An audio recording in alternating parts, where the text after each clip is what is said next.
Hello students, we are going to start new chapter playing with numbers chapter 16 exercise 16.1 first question. बहुत ही ध्यान से देखना, बड़े simple questions हैं, बहुत आसान चैप्टर है, बिल्कुल भी मुश्किल नहीं लगेगा आपको। सबसे पहले फर्स्ट क्वेश्चन देखिए 3825, इनकी एडिशन से हमें ये आंसर आता है बी और 2। हमें इन क्वेश्चंस में इन लेटर्स की वैल्यूज़ निकालनी है। जैसे कि यहाँ पर ए है, यहाँ बी है, तो हमें एनालाइज करना है कि ए की जगह पर क्या आएगा, बी की जगह पर क्या आएगा। राइट, तो मुश्किल नहीं है, एडिशन प्रॉपर इजीली हम करते रहे हैं, बचपन से करते आ रहे हैं, तो इसलिए मुश्किल नहीं लगेगा। अब देखिए हमारे पास ए की वैल्यू कैसे आएगी। देखो प्लस का क्वेश्चन है एडिशन का, तो ए में 5 ऐड करें तो 2 आए। अब देखो ए की वैल्यू क्या हो सकती है, ए की वैल्यू 0 1 2 3 5 कुछ भी हो सकती है, लेकिन यहां पर मेरे पास क्या है कि नीचे 2 बनना चाहिए। तो ऑब्वियस सी बात है ये 2 नहीं, यहां पर ए की वैल्यू क्या आनी चाहिए, 7। थोड़ी सी एनालिसिस करोगे तो आइडिया हो जाएगा, यहां पे ए की वैल्यू 7 आनी चाहिए। क्यों 7 आनी चाहिए, क्योंकि 7 + 5 करेंगे ना तो 12 आएगा, और 12 का 2 लिखा जाएगा और 1 क्या हो जाएगा, कैरी हो जाएगा। समझ तो इस बात को, मुश्किल नहीं है। तो ए की वैल्यू क्या होनी चाहिए, 7, ताकि 7 में 5 ऐड करें तो 12 बने, और 2 यहां पे लिखें और 1 क्या हो जाए, कैरी हो जाए।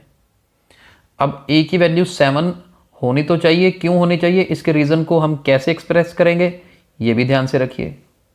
ये देखिए, since a + 5 should give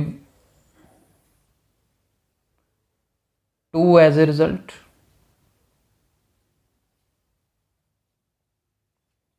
so a should be 7 as it gives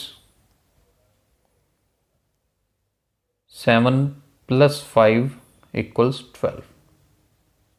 ये प्रॉपर रीज़न आप साथ में लिख सकते हैं कि मेरे पास a + 5 ने 2 आंसर देना था, इसलिए a की वैल्यू क्या होनी चाहिए, 7, क्योंकि 7 + 5 क्या देता है, 12। और b की वैल्यू, b यहाँ पे b क्या आएगा, इनको ऐड करके 1 + 3 + 2 कितना आएगा, 6। तो b की वैल्यू क्या होनी चाहिए, 6 होनी चाहिए। तो यहाँ पे रीज़न क्या लिखेंगे, 1 is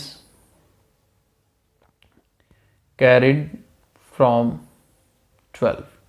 थोड़ा सा यहाँ पे ये रीज़न दे सकते हैं कि यहाँ पर 12 आया था ना, तो 1 जो है कैरिड होके आया है, बाकी तो ऐड ही कर रहे हैं हम। तो इस तरह से इस क्वेश्चन में हमारे पास a की वैल्यू 7 और b की वैल्यू 6, तो मुश्किल नहीं है, एनालाइज करके ही निकालें। एग्जाम में अक्सर ऐसे क्वेश्चंस नहीं आते हैं, अगर आते भी हैं तो बस ए और बी की डायरेक्ट वैल्यूज़ लिखने के लिए आती हैं, तो मुश्किल नहीं होगा। अब देखिए 4a 9 8, और नीचे देखो क्या है, c b 3। अब ध्यान से समझना है, अब यहाँ से फिर क्लियर है 8 में क्या ऐड करें कि 3 बने। अब ऑब्वियस सी बात है, कोई ऐसी छोटी वैल्यू तो है नहीं कि 3 बन जाए, 3 नहीं 13 ही बनेगा, ताकि 3 यहाँ पे लिखेंगे और 1 कैरी जाएगा। राइट, ये समझ आ रहा है बात, बिल्कुल सेम क्वेश्चन है। तो 8 में किसको ऐड करें कि 13 बने, 5 ऐड करके आएगा, तो यानी कि a का आंसर क्या होना चाहिए, 5 होना चाहिए। लिखना इसी तरह से है, a की वैल्यू 5 आ गई, 8 + 5 क्या हो गया, 13, 3 यहाँ लिखा, 1 कैरी। अब इनको देखिए 9 + 4 13 + 1 14, इनको ऐड करते हैं तो 14 बनता है। 14 मान लो, ये देखो ये 14 है, तो इसका मतलब b के सामने 4 आ रहा है, तो b का आंसर 4, और c के नीचे क्या आ रहा है, 1, तो c का आंसर 1। आप थोड़ी सी एनालिसिस करके a b और c के आंसर्स निकाल सकते हो। राइट, 8 + 5 13, 3 यहाँ पर 1 कैरी, सबको ऐड किया 14, तो b के सामने 4, c के सामने 1, तो ये 3 हमारे आंसर्स होंगे। अभी थर्ड देखिए, थर्ड है 1a × a। अब सोचो नीचे है 9a, मैं ऐसी कौन सी वैल्यू रखूं यहां पर कि जो यहां रखूंगा वही यहां पे होनी चाहिए, यहां पे भी वही आनी चाहिए। अब आप क्या रख सकते हो, आप रख सकते हो 0, लेकिन 10 को 0 से मल्टीप्लाई करेंगे तो 90 तो आता नहीं। मान लो 1 रखो तो 11 को 1 से करते हैं तो 11, ये भी नहीं हो सकता। 2 से करें, 12 को 2 से करेंगे 24, नहीं।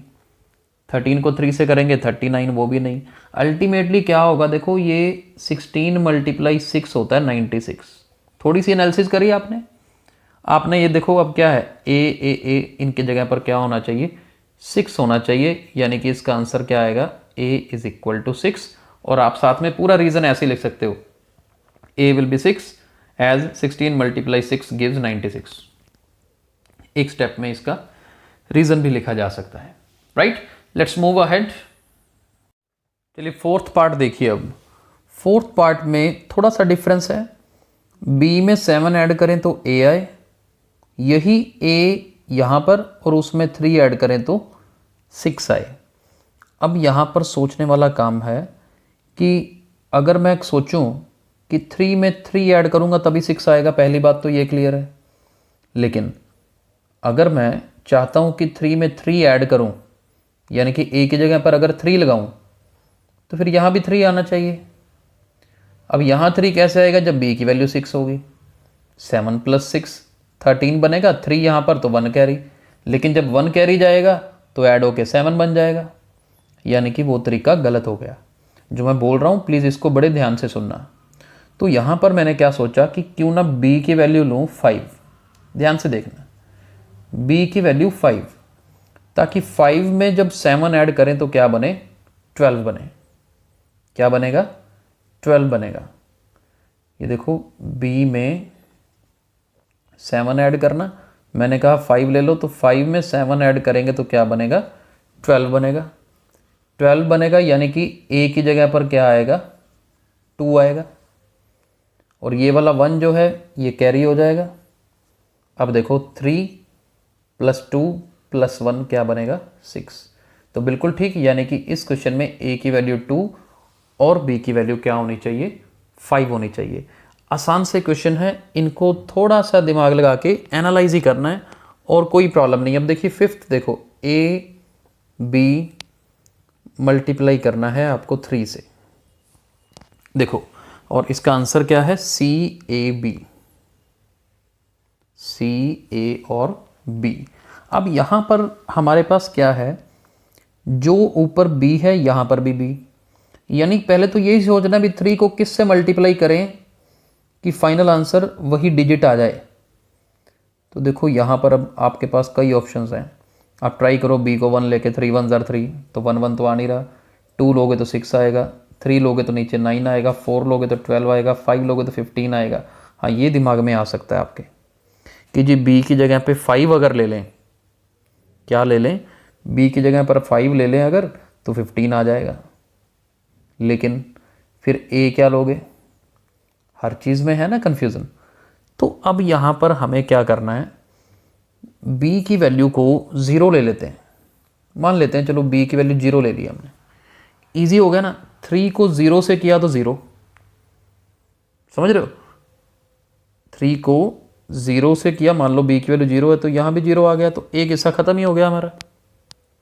अब 3 को किस से मल्टीप्लाई करें कि CA आए, यानी 3 को जिससे मल्टीप्लाई करेंगे ना, यहाँ पर वही वैल्यू बननी चाहिए।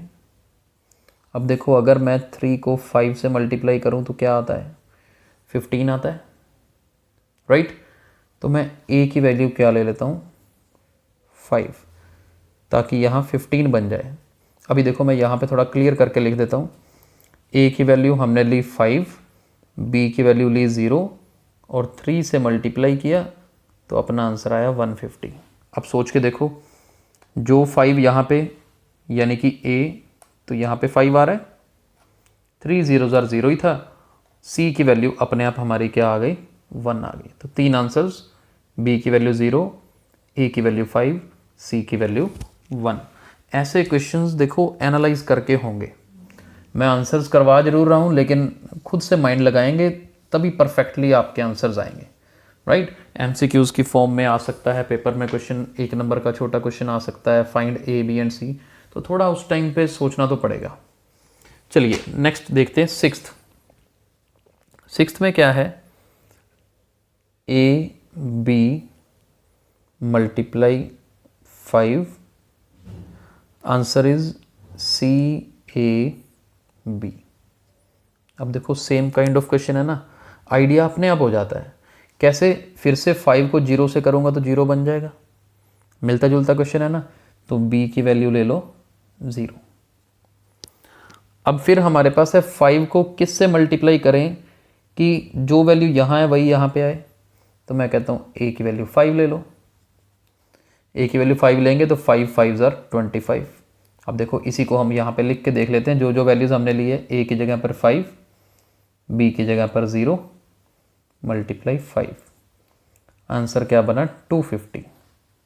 तो देखो आ गया ना, B की जगह पर यहाँ भी 0 तो यहाँ भी 0, A की जगह पर 5 लिया तो यहाँ भी A की जगह पर 5, तीसरी वैल्यू थी वो C की वैल्यू क्या आ गई हमारे पास 2 आ गई, राइट। सेवंथ देखते हैं, सेवंथ क्या है, AB multiply 6 give us B। अब देखिए जब इतनी वैल्यूज़ हमारे पास हैं तो यहाँ पे सिलेक्ट करना है कि 6 को किस से मल्टीप्लाई किया जाए कि यहाँ का यूनिट्स प्लेस जो है वही बने। जैसे मैं कहूँ कि B को ले लो 4, आप ट्राई करके देख सकते हैं। जब भी कोई हम वैल्यू ले रहे हैं आप 1 से लेकर 9 तक ट्राई करो, उनमें से एक सेटिस्फाई करेगी, क्योंकि 6 4s आर 24 होता है, यानी कि B की वैल्यू 4 लेते हैं तो यहाँ पे 4 ही आएगा, राइट। और हमें यहाँ पर ये भी पता है कि ये अगर मैंने B को 4 लिया ना तो यहाँ पे 444 आंसर आना चाहिए। क्लियर हो रहा है ना। अब क्या होता है 6 के टेबल में, अब जब मैंने यहाँ पर किया 6 4s आर 24 तो 4 लिख लिया तो 2 कैरी गया ना, 2 कैरी गया।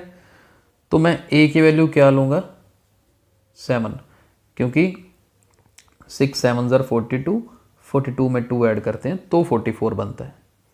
यानी कुल मिलाकर मेरे पास यहाँ पर 7 और B की जगह पर 4 मल्टीप्लाई 6, ये सिचुएशन बन गई है।